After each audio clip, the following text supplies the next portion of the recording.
जगदंब जगदंब जगदंब जगदंब जगदंब जगदंब जगदंब छत्रपति खड्गधर कवडीमाळ चापधर वज्र तेज रुद्र।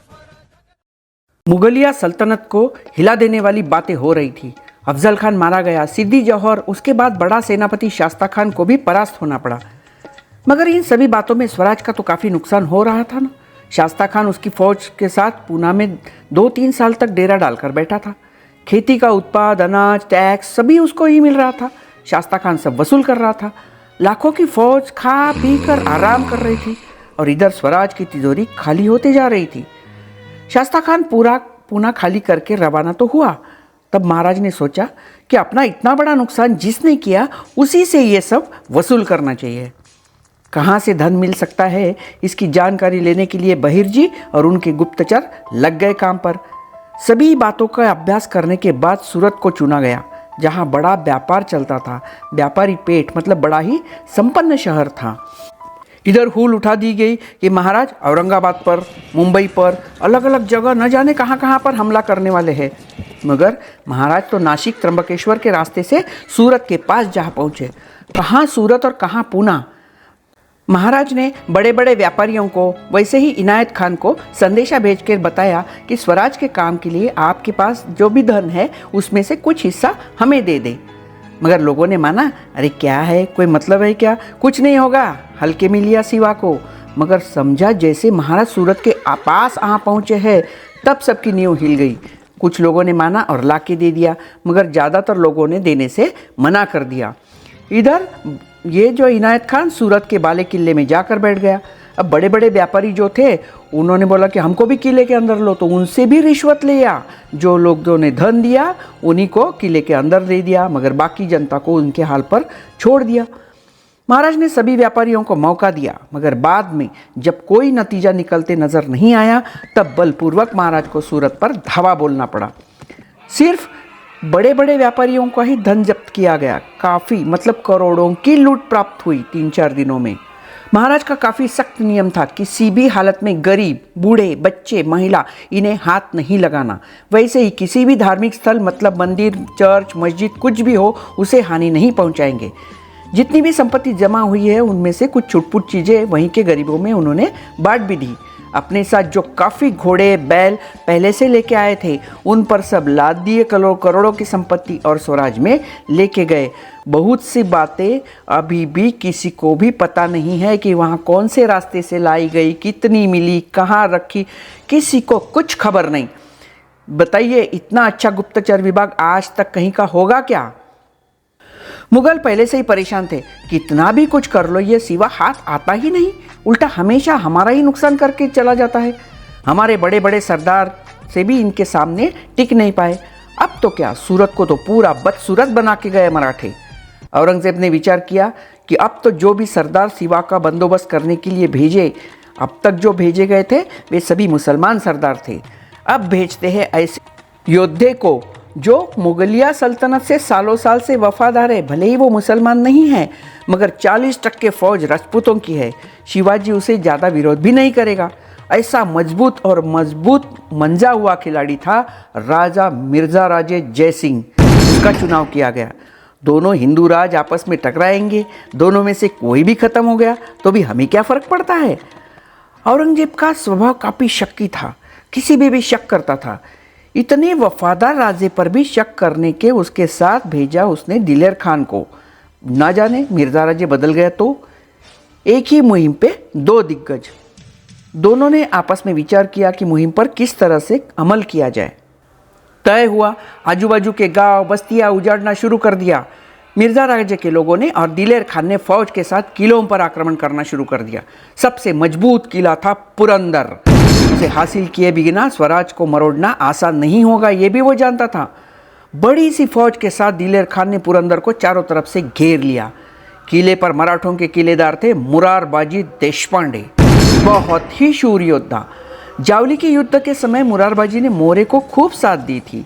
हर तरफ से उनकी ढाल बनकर महाराज के फौज का सामना किया था। महाराज मुरारबाजी के हुनर से, उनके तलवारबाजी से काफ़ी प्रभावित हुए थे। मोरों के हाथ से जावली निकल गई। महाराज ने फिर मुरारबाजी को समझाया कि चंद्रराव के अत्याचार कैसे थे। महाराज ने बताया कि चंद्रराव को सबक सिखाना बहुत ही जरूरी था। बाद में मुरारबाजी महाराज की सेना में दाखिल हुए। महाराज ने भी उन्हें पुरंदर जैसे महत्वपूर्ण किले का किलेदार बनाया। इधर दिलेर खान चारों तरफ से घेरा डाल के बैठा था। उसकी तोपें किले पर गोले दाग रही थी।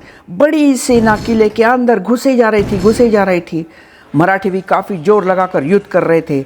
गनीम संख्या बल में काफ़ी ज़्यादा थे। तब भी मुरारबाजी उनकी टुकड़ी हर हर महादेव ऐसे नारे के साथ बड़े ही आक्रामकता के साथ टूट पड़े कि मुगलों को वापस अपने छावनी की तरफ भागना पड़ा। मराठों ने भी उनका पीछा किया और घुस गए उनके छावनी में। चारों तरफ भगदड़ ही भगदड़ मच गई।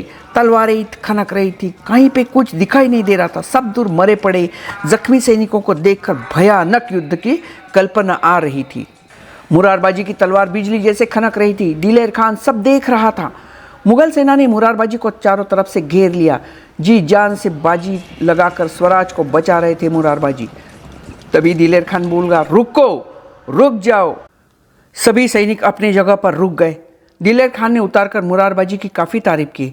मुरारबाजी, आज तक हमने आप जैसा तलवारबाज नहीं देखा है। आप हमारे साथ आ जाओ। आप हमको बड़ा प्रमोशन देंगे, काफ़ी पैसा भी देंगे, बस हमें शामिल हो जाओ।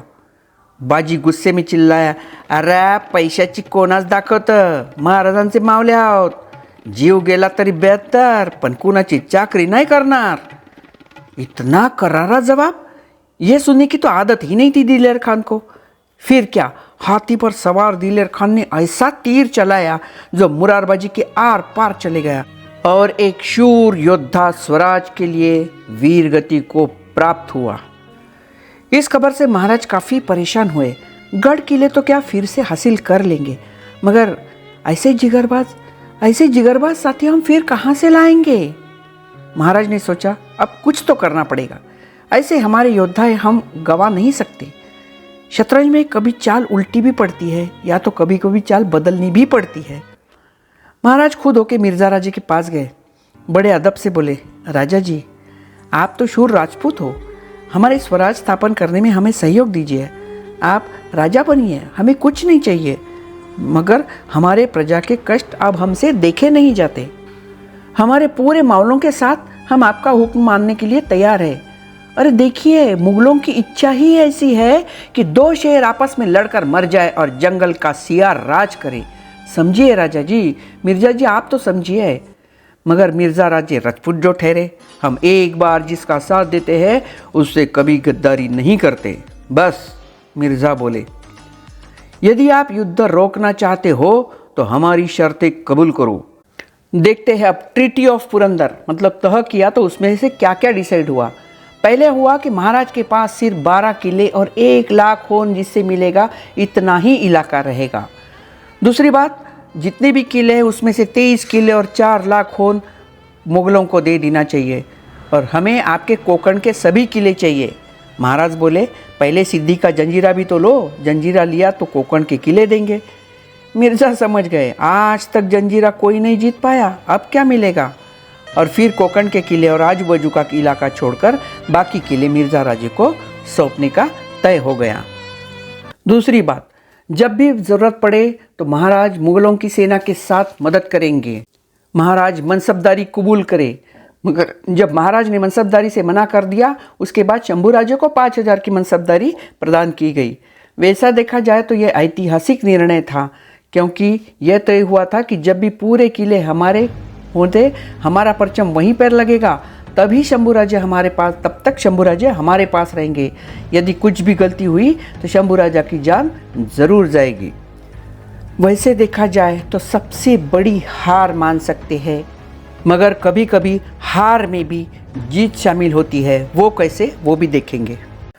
बाकी बातें तय हो ही रही थी कि तभी दिलेर खान ने बोला कि हमें अभी आदिल शाह का बंदोबस्त करने जाना ही है। तब दिलेर खान ने तुरंत बोला कि राजा जी, इस मुहिम में शिवाजी को हमारे साथ आना ही पड़ेगा, ले जाते हैं उन्हें भी। जयसिंह तुरंत समझ गए कि किले दिलेर खान का शैतानी दिमाग क्या सोच रहा है कि शिवा को साथ ले जाएंगे और उसे उधर के उधर मार देंगे, युद्ध में शिवा मारा गया ऐसा बता देंगे। ऐसा ना हो पाए इसलिए मिर्ज़ा राजे ने महाराज एक नई तरकीब निकाली। महाराज को बोले, महाराज आप एक काम कीजिए, दिल्ली जाइए और औरंगजेब बादशाह से मिलिए। शंभूराजे को भी साथ ले जाइए क्योंकि वो तो अभी 5000 मनसबदार जो ठहरे। महाराज ने सोचा चलो एक अच्छा मौका है, पूरी सल्तनत को नज़दीक से देखने को भी मिलेगा। फिर मिर्ज़ा राजे बोले, शिवा आप औरंगजेब से मिल तो लीजिए, हो सकता है दक्षिण के इलाके की पूरी सूबेदारी वो आपको सौंप दे। महाराज ने सोचा चलो अभी युद्ध का खतरा तो टल रहा है, जाते हैं दिल्ली। तभी समाचार आ पहुंचा कि बादशाह की 50वीं सालगिरह है, तो आगरा के किले में बड़े पैमानों पर मेहमानों को न्योता दिया गया है और महाराज दिल्ली नहीं आगरा मिलेंगे। पूरे हिंदुस्तान से बड़ी बड़ी हस्तियाँ आने वाली है। महाराज बोले चलो ठीक है मिर्जा जी, आप कहते हो तो आपका हुक्म सर आँखों पर। हम बादशाह से ज़रूर मिलेंगे, मगर वहाँ हम सुरक्षित रहेंगे या नहीं इसका क्या भरोसा। मिर्ज़ा राजे बोले, महाराज आपकी सुरक्षा का जिम्मा मेरा है। इतना ही नहीं तो आगरा महल में उनके बेटे का मतलब राम सिंह को भी ये जिम्मेदारी मैं सौंप दूंगा, आपको कोई तकलीफ ना होगी। किसी भी हालत में शिवाजी महाराज को कोई हानि ना पहुंचे, ये जिम्मेदारी हमारी रहेगी। महाराज जानते थे अपने पिता को गिरफ्तार करने वाला, अपने भाइयों की हत्या करने वाला और तख्त मिलाने के लिए कोई भी हद तक जाने वाला औरंगजेब काफ़ी क्रूर और कपट करने वाला था। तो भी काफ़ी सावधानी के साथ महाराज और शंभूराजे उनके मंत्रिमंडल भरोसेमंद साथीदारों के साथ आगरा जाने के लिए तैयार हो गए। निकलने से पहले माँ साहब जीजाबाई से मिलने गए। माँ साहब काफ़ी चिंता में थी। बोली, शोभा आप तो खतरा उठा ही रहे हो, मगर शंभूराजे महज 8 साल के हैं, इतनी छोटी उम्र में उन्हें क्या क्या करना पड़ रहा है। शंभूराजे तुरंत जीजाऊ के पैर छूकर बोले, हम शूर शिवाजी महाराज के पुत्र हैं और हमें बिल्कुल भी डर नहीं लगता। शेर का बच्चा भी कभी डरता है क्या? बिल्कुल नहीं बेटा, बिल्कुल नहीं, मेरे शूर शेर का शूर बेटा, तू तो मेरा छावा है रे छावा। माँ साहब ने शिवबा को सभी सावधानी बरतने के लिए बताया, होशियार किया।